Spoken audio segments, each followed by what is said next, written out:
There were days when I felt surrounded by too many things, yet still missing a sense of was. Every item took up space, and over time, my mind began to feel cluttered too. I started to wonder, if I let go of a few things, could life feel lighter? That simple question marked the beginning of my minimalist journey. Step by step, I learned to let go of what wasn't necessary and to hold on to what truly matters. In this video, I'd like to share my experience, 12 gentle, simple steps that have helped me create a life that feels more peaceful, more intentional, and filled with quiet joy each day. Why did I choose a minimalist lifestyle? Before starting, I asked myself, what do I really want from a minimalist lifestyle? Without a clear goal, it's easy to give up halfway. I realized that having too many things didn't make me happier. Instead, it made me feel overwhelmed, wasted my time on cleaning, and cost unnecessary money. What I truly needed was a spacious, uncluttered home, just enough to be comfortable, so I could have more time for my family, hobbies, and meaningful experiences. Minimalism doesn't mean getting rid of everything, but rather keeping only what is truly necessary and valuable. Whenever I hesitated over an item, I asked myself, does this really improve my life? If not, I was ready to let it go. I always remind myself that every item I own is a responsibility, and understanding this has motivated me to take minimalism seriously. Dive into decluttering aimlessly. After understanding why I chose minimalism, I realized that real change doesn't come from doing things on impulse.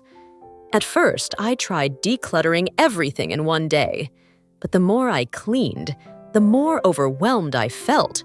So instead of rushing, I started making a plan, breaking the house into smaller zones each week and setting specific times for each task, like one morning for the bookshelf, one afternoon for the kitchen cabinet.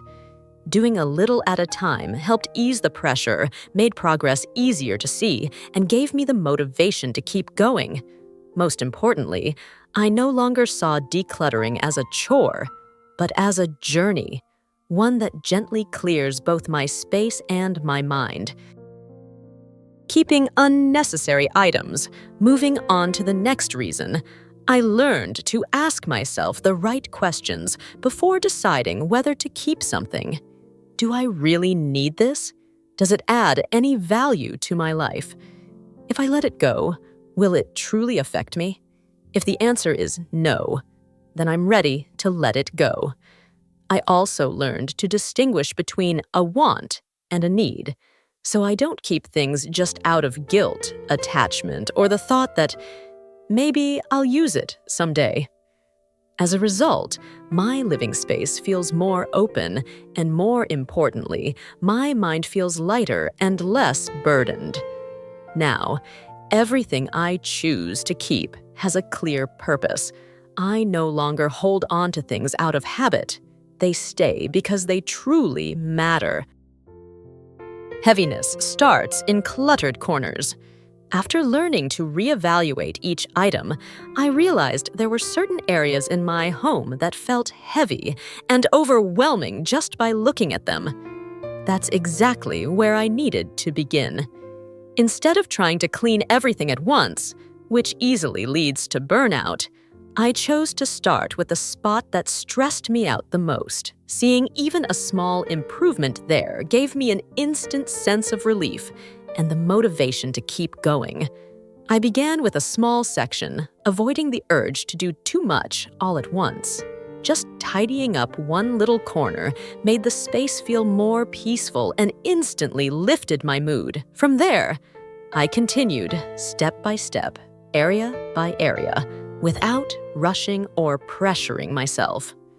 The most important thing is this: start with the space that weighs on you the most and gradually move forward from there. too much stuff creates mental clutter. With this next principle, instead of buying something the moment I liked it, I trained myself to write it down and wait for 30 days. If, after a month, I still felt it was truly needed and made sense, only then would I consider buying it. But if I forgot about it or no longer felt interested, I knew it wasn't something I truly needed. This method helped me control impulsive spending and avoid bringing home things that didn't really add long-term value. I also experienced less regret over items I only used once and then abandoned. Sometimes, just by slowing down a little, I was able to save money, space, and even emotional clutter. Minimalism doesn't have to be strict. It simply asks that we stay mindful and choose what's truly worth keeping. Waste comes from unnecessary stuff. Instead of buying things on impulse, I focus on items that are truly useful, versatile, and long-lasting. In the past, I would often purchase things just because they looked nice or were trendy, only to realize later that they took up space without adding much value to my daily life. Now, I carefully consider each item's practicality before bringing it into my home. For example, I choose a foldable table instead of a bulky one that permanently occupies space, or multi-purpose kitchen tools instead of separate gadgets for every task. This approach not only keeps my home organized, but also helps me save money, reduce waste, and appreciate the things I already own. By prioritizing essentials, I make sure that everything I have serves a purpose, making my space both functional and clutter-free. Clutter causes stress. Cleaning once isn't enough. The key is keeping things tidy daily.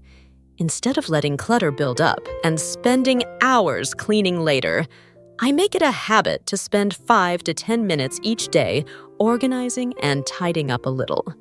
For example, before going to bed, I straighten the sofa, clear off the table, wash the dishes, and put dirty clothes directly into the laundry basket. These small tasks keep my home neat without needing a big cleaning session every weekend.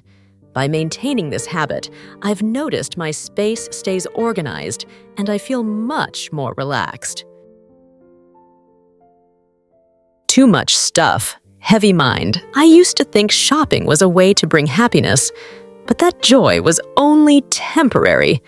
Living minimally made me realize that experiences are far more valuable. Instead of spending money on more stuff, I now prioritize trips, meaningful meals, and special moments with loved ones. These experiences bring lasting joy and help me appreciate life more. By buying less, I feel freer, lighter, and more focused on what truly matters. Minimalism doesn't mean giving up everything. Minimalism doesn't mean getting rid of everything or forcing yourself to follow strict rules. For me, true minimalism is about feeling comfortable and at ease in my space. There are some things I don't use often, but keep because they hold special memories or simply make me happy when I see them. The key is knowing my limits, not letting clutter take over, but also not forcing myself to throw away things that bring joy. Minimalism isn't about having the least, it's about having just what I need and true love, and that's enough. Connection begins with sharing. When I first started living minimally, I simply wanted to make life feel lighter. But over time, I realized this lifestyle didn't just make my home tidier and my mind clearer, it actually brought a positive change. I had more time for myself, my family, and the things that truly mattered. That's why I wanted to share my journey with others. Sometimes, it's just a casual conversation with friends, a short blog post, or a simple video about my experience. not to convince anyone to live minimally, but to inspire those who feel overwhelmed by clutter and the pressure of constant consumption. Who knows? Maybe someone will find the motivation to make a change. Sharing also helps me stay committed to this lifestyle. The more I talk about it, the more I understand its true value, and the more I strive to keep living with intention, light, simple, and meaningful every day. The mind needs a place to rest.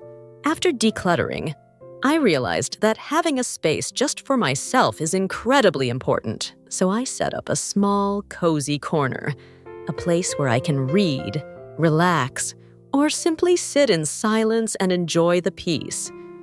A comfy chair, a small table, maybe a cup of tea or a little potted plant, just enough to create a space that helps me recharge.